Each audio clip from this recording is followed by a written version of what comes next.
All right, well, Tim, thanks for spending some time with us today, talking with us about Anderson Japanese Gardens and about pruning. Great to have you with us. If you don't mind, just why don't you start by telling us a little bit about the garden that you care for there at Anderson Japanese Gardens and what makes it special and different? Sure. Well, it's great to be with you today, Ted. Anderson Gardens, what makes it special? Well, for one thing, it's considered one of the highest quality Japanese gardens in the world outside of Japan. It's been really a labor of love by the garden's founder, John Anderson, and Hoichi Kurisu, the garden's designer. Early on, they recognized that the garden really had the potential to reach people in a fundamental way, whether people were having big challenges in their life or experiencing loss or just needed to kind of be invigorated and rejuvenated. The garden had the potential to really help people. Cool. So uh, as a garden, it's different from Western gardens in that this garden is really is inspired by patterns and rhythms in nature, and then the human connection with nature. So the garden really is kind of a distillation of the human nature connection. The two really part of one thing, not separate things. Okay. So the garden and the plants are really important to how they connect with people and create an experience, it sounds like. Totally. Like Huichi has said that we grew up with plants and rocks, and we've grown away from them. And it's hoped that you can reconnect us with these some really the fundamental connection between humans and nature, and all the good things that can flow from that. Excellent. So I'm curious about when I walk around the garden in season and see you and your crew out in the garden, a lot of what I see you doing is pruning. And I'm curious, as a plant and garden expert, why pruning is so important, and kind of what happens to a plant if you don't prune it. Well, pruning is really fundamental to the overall effect of this garden. So the garden's design is intended to evoke the feeling of being in deep nature in a safe way. And so what we do is prune the trees to kind of help induce that experience in the viewer, that they are seeing something that is natural, that is um, shaped by forces of nature. And so without pruning in a garden that's planted as tight as this is, we would lose the garden in a matter of a year if we didn't do any pruning. So human scale is also very important to what we do here. So you have to feel comfortable in the garden, not overwhelmed. And so pruning is critical to the overall success of gardening. Okay. So, when you walk around someone else's garden and you see the work that someone else has done, I'm like my garden. If you watch around mine, what are the common mistakes that people make when they're pruning, and what are the consequences of those mistakes? Well, I think one thing that's so important is that you have to have an idea of how the tree relates to the space around it. Otherwise, the scene lacks cohesiveness, which is fundamentally important. So, a lack of understanding of how the tree relates to the space around it. I often see, for example, people in a hurry, they shear everything, and sometimes shearing can be a pretty rough endeavor. When done well, it's okay, but essentially what happens with shearing in the long run is that you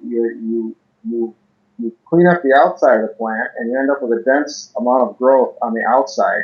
No light can then penetrate to the interior, and then so you lose the ability to keep the tree at a smaller size if that's what you desire. So Right. that's really huge, is when you lose all those interior buds due to too much shade. And then of course, really poor pruning, wounds don't heal properly. Recovery from some pruning jobs can take years, and I know you've seen some that were just like, wow, that needs help. It needs a lot of time to heal. And so a weakened tree is just so susceptible to many other things, stress of all kinds, drought, too much water, pests, etc.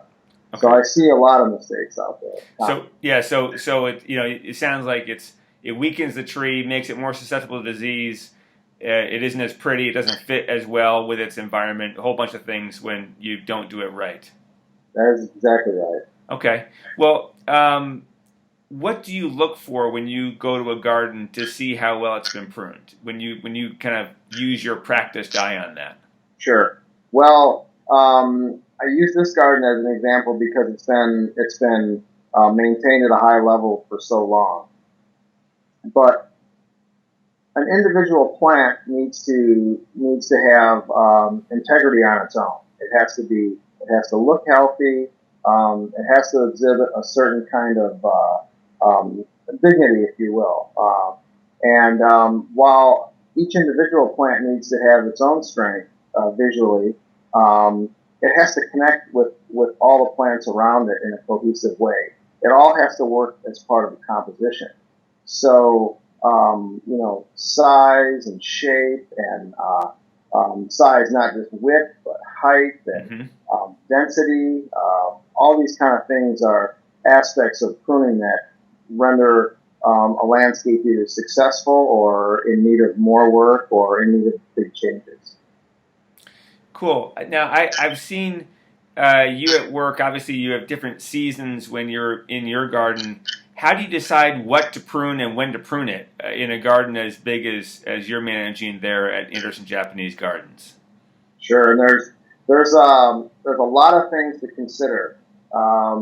First of all, how should the plant look now, or how should the overall composition look now? And can I prune it now and get to the point where I feel like it should be, or does it require a set of steps to get a plant from maybe it's overgrown, it needs to be reduced in order to come back into balance with its the plants around it, with the space around it. And can I do all that at once, or do I need to do it in stages so that I don't kill the plant or render it aesthetically challenged immediately? So it all has to flow together in a way that over time we're getting the correct effect. Cool. So how long have you been doing professional gardening and pruning at the garden there? I've been at Anderson Gardens now for 25 years. Okay. So obviously you have a very fine skill of pruning and you've trained your team. How do you learn to get really skilled at pruning?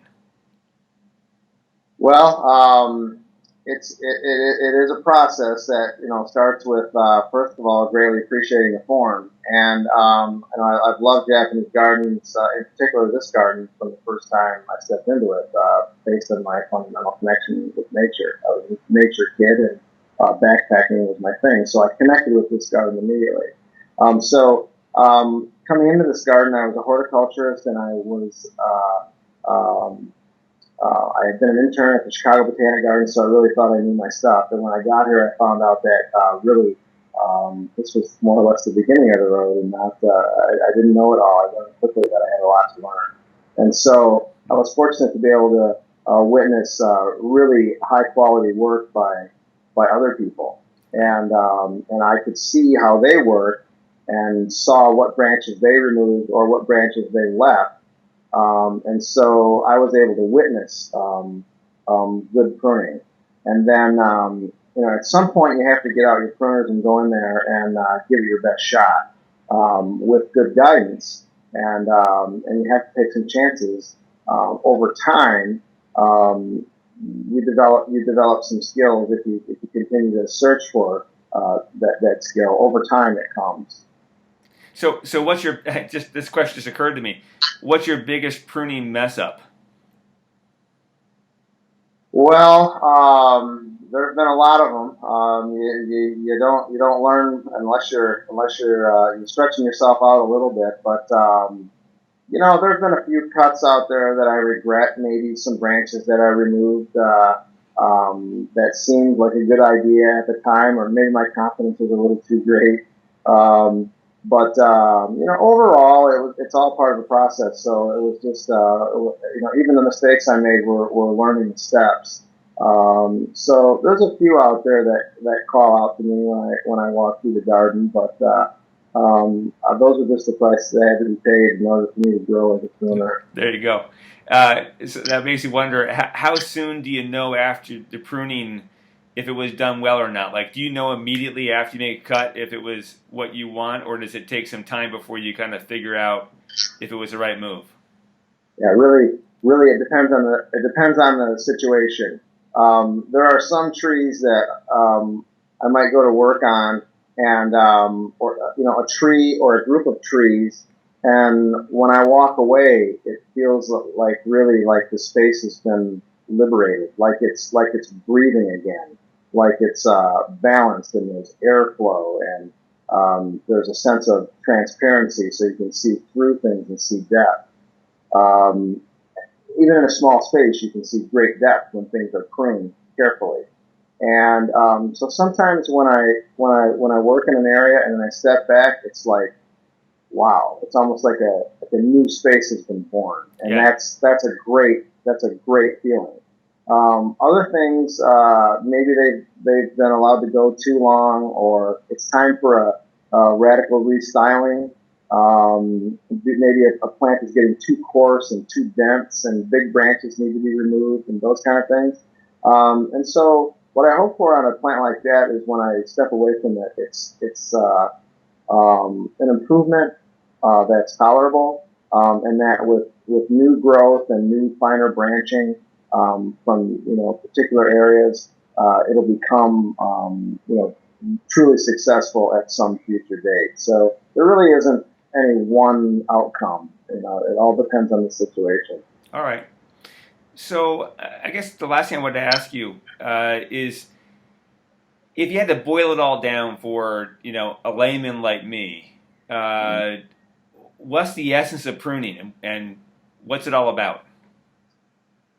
Well, the essence of pruning is evoking a response in a human being that they might experience somewhere in nature by a grand tree that has survival qualities and integrity and dignity and strength and often battered by the elements but still in the game and looking good. But really, what we have to do in a garden like this, where the plants they're going to be out there for possibly centuries, and those plants, we have to keep the light shining through them. We can't let some places in the plant areas of the plant get too dense. They will crowd out the branches below them and the plants next to them. You've got to keep sunlight flowing through so that the interior stays alive. Mm. And when the interior stays alive, then you've got potential into the distant future. So it really is it's a game of creating potential. Good light penetration, let them breathe. Those kind of things are essential for if you will say the essence of pruning. So what you're doing today has a huge impact on the potential of that garden, that world class garden for the long term. Is what you're saying. That is exactly right. All right, excellent. Well, hey, thanks so much. I look forward to coming out and seeing you at the gardens, and anybody else who has a chance to go out and see Anderson Japanese Gardens in beautiful Rockford, Illinois. It's well worth the time, and you can go see Tim too. Thanks, Tim. All right, thank you, Ted. Nice See ya. talking with you.